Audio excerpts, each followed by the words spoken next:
Hello everyone out there, beautiful people. It is a beautiful day. It has been raining almost every single day here in the Tampa Bay area, and today we finally have some sunshine. I've got sunshine on a cloudy day. Please stop. Okay.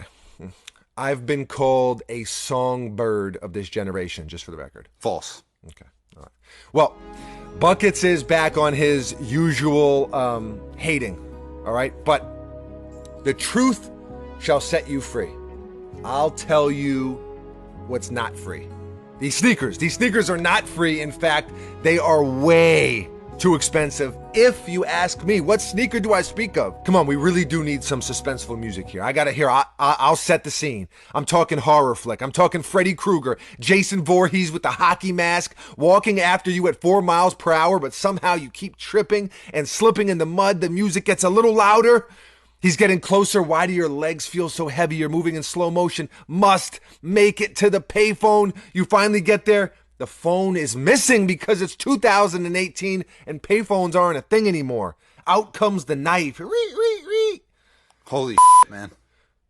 Did I lay it on too heavy? Was it too much? Way too heavy. Wow. All right. A little too dramatic. Okay. Well, I was just trying to set the scene for the sneakers. Maybe I got a little carried away. So, with the suspense now built and probably lost, here are the sneakers. Voila.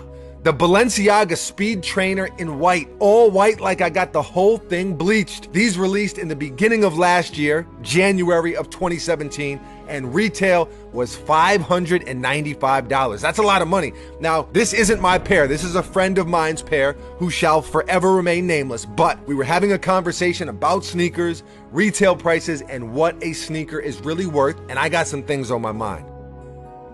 And when I have some things on my mind, I take it to you. We take it to you, the people. First, is this sneaker worth that much? By the way, I've seen pairs go for even more than $595, $700, $800. Worth it to me? Hell to the nah, nah. But in reality, what is anything worth? It's worth what you can sell it for. You know, my pops always said that.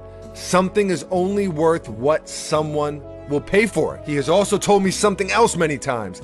There's a sucker born every minute. Now, he was usually suggesting that I was that sucker, and maybe I am. I mean, I've paid way too much for sneakers before. I've bought pairs that I shouldn't have, including some designer stuff. You know, we did a video on the Valentino moccasins, which people absolutely hated, judging by the comments. Now, those weren't mine.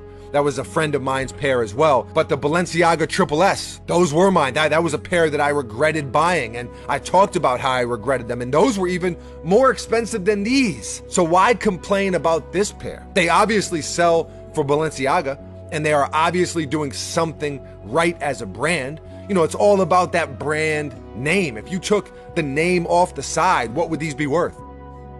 I guess my thing with these compared to the Triple S's that I bought is there's barely anything to these just as a sneaker. It's essentially a sock. And for me, a shoe like this loses a lot of its appeal because I hate how they look with jeans. There's nothing for the jeans to stack on it all, and so it just doesn't fit my style. I can get way more jiggy with the Triple S than I can with these, but that's just my opinion. Buckets, speaking of opinions, how much would you pay for these? $0. Okay, well, all right, I should have known better. Buckets is the wrong guy to ask about this, but it is crazy when you step back and you look at how much people really spend to get that brand name. And I'm guilty of it too, whether it's a Gucci wallet or a BMW car or a Balenciaga Speed Trainer. And that's not to say that any of those three things are not well-made quality items. Most of the time they are. But how much of it is paying for that quality and how much is paying for the brand name? You know, think about it. Think about, I don't know,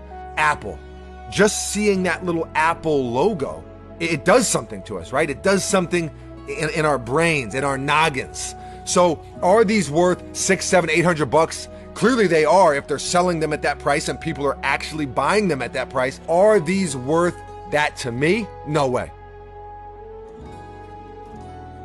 Why are they that expensive? Because Balenciaga has built a brand and a demand for their products that allows them to charge what they charge. Marketing at its finest. This is the way of the world. So I will end it there, but just wanted to kind of get your take on these and designer shoes in general. And you know, the prices that accompany said shoes. You know, we talk a lot about, you know, the everyday sneaker brands, Nike, Adidas, etc., but what about the designer sneakers? That was the topic of discussion today here at the workshop. So we wanted to pose this question, or this topic, I should say, to all of you. Leave a comment below and let us know. How do you feel? Are these worth the price? Do you own any designer sneakers yourself? What makes these better than a similar pair of sneakers that sell for like a third of the price? Why do you think they are so expensive? How do you feel about the sock style sneaker in general? However you're feeling, leave a comment below and let us know. Always love to hear from you. And I'm going to jump in the comments as well, and we can discuss this thing as a group. That's all I got. Thank you for watching as always. You are very, very appreciated. It's quite kind of you to stop by and chill with us for a few minutes. Take a few minutes out of your day. See you tomorrow with a brand new video. Tomorrow's video actually is going to be really, really good. The Timberlake Jordan 3, I just picked those up a couple hours ago, so that will be tomorrow's video, just for a little heads up. I guess it's not a teaser, it's just a heads up. So there it is. Until then, I will, well, close quarters back here. See you later.